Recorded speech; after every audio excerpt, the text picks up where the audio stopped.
So, you just turned 30. Or hey, maybe you're staring it down from 29 and your bank account is having a full-blown existential crisis. And look, we're not talking about that carefree, kind of fun broke from your early 20s, you know?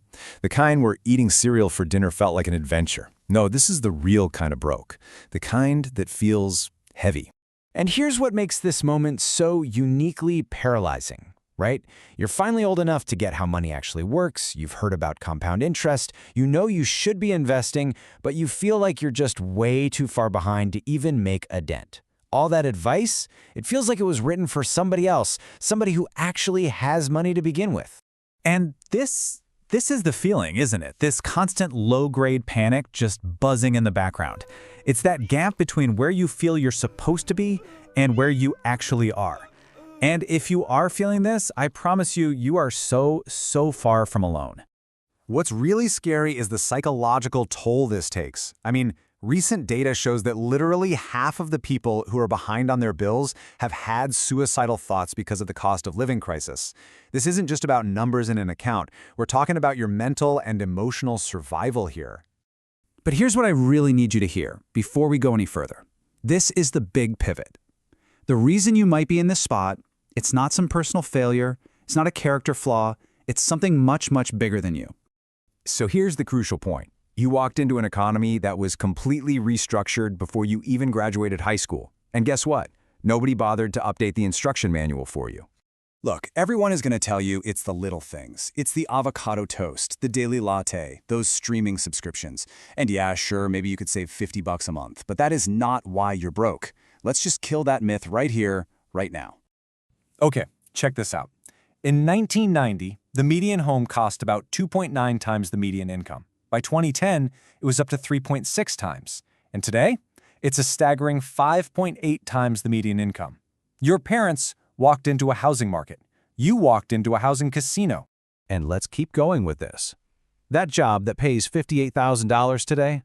Sounds okay, right?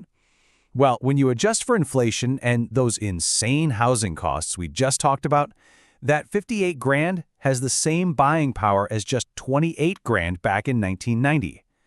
The goalposts haven't just moved, they're in a completely different stadium.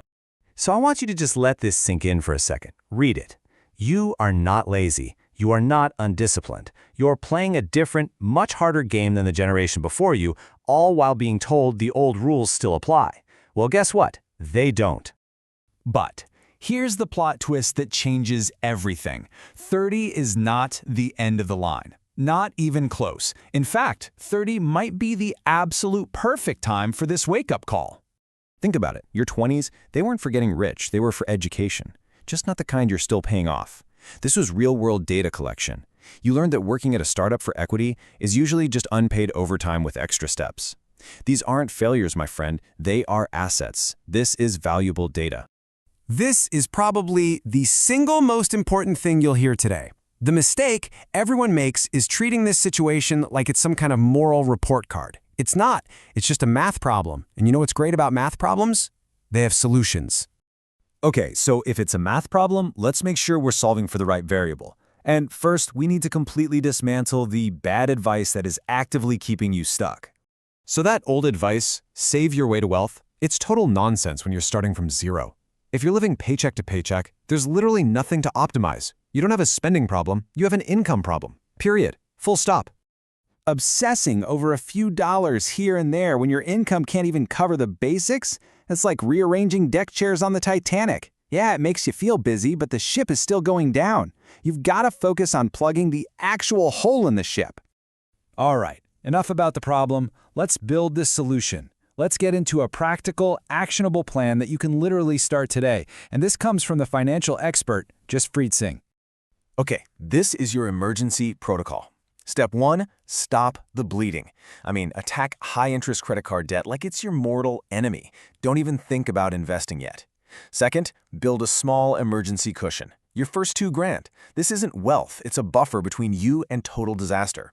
And third, go on a spending shutdown. Halt all non-essential spending until you are stable. It's temporary, but it's absolutely crucial. Now, that spending shutdown, it can feel really socially awkward. So here's your script. That's it. No long stories, no excuses, just Thanks for the invite. Unfortunately, that's not in my budget right now.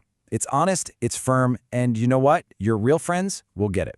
Now, once you're stable, you build the machine that runs on its own. This is Jaspreet Singh's 75-15-10 system. Every single dollar you earn gets funneled automatically before you can even touch it.